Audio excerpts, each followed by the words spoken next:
People gathered to mourn the unarmed black woman shot dead by police in March and vowed to never give up in the fight for justice. Josh Wood in Louisville, Saturday 6 June 2020, 19.39 last modified on Saturday 6 June 2020, 21.46 BST shares 94. A memorial in Kentucky for Breonna Taylor on what would have been her 27th birthday.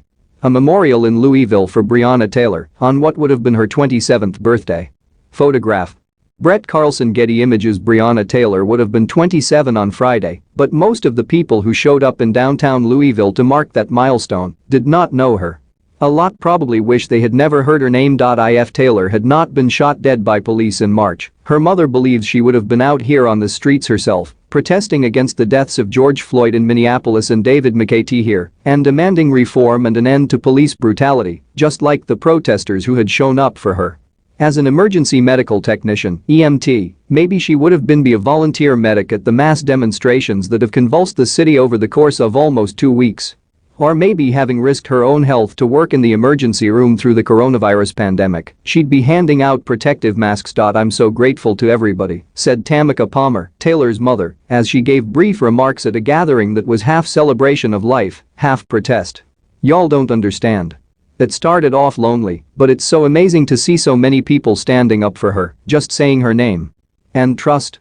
If it was anybody else, Breonna would be out here doing the same thing. And that's what I want people to understand about her. It has been nearly 3 months since Taylor was killed in her home. Plainclothes cops had been serving a no-knock search warrant in a narcotics investigation when they burst through her door in the first hour of 13 March while Taylor was sleeping.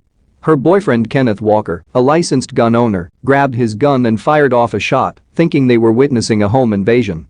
He hit an officer in the leg.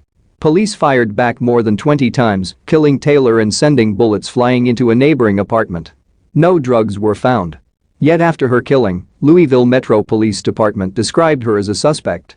Her boyfriend was charged with attempted murder of a police officer, and a police union called him an attempted cop killer. The cops involved in the incident were not wearing body cameras. Charges against Walker have since been dropped, but the officers still have their freedom and their jobs, driving anger in Louisville. That anger has been compounded by the death of McAtee, who was shot and killed at his barbecue stand far from the center of protests early Monday morning, as LMPD officers and National Guard troops tried to clear a crowd violating curfew. Police say McAtee fired a shot, prompting them to open fire.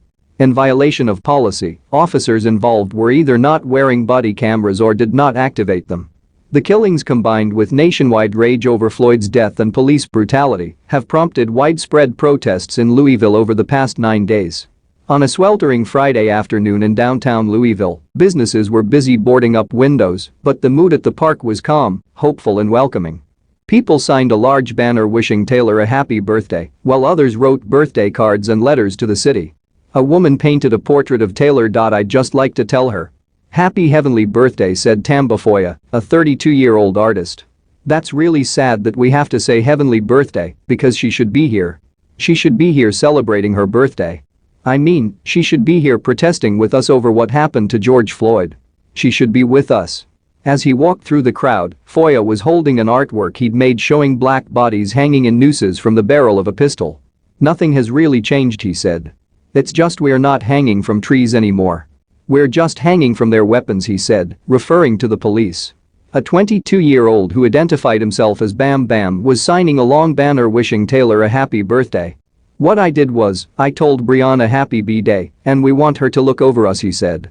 Man, it's hard, and it's crazy that we have to lightweight turn half the city up so people can hear our voices. It's not right and it's not cool.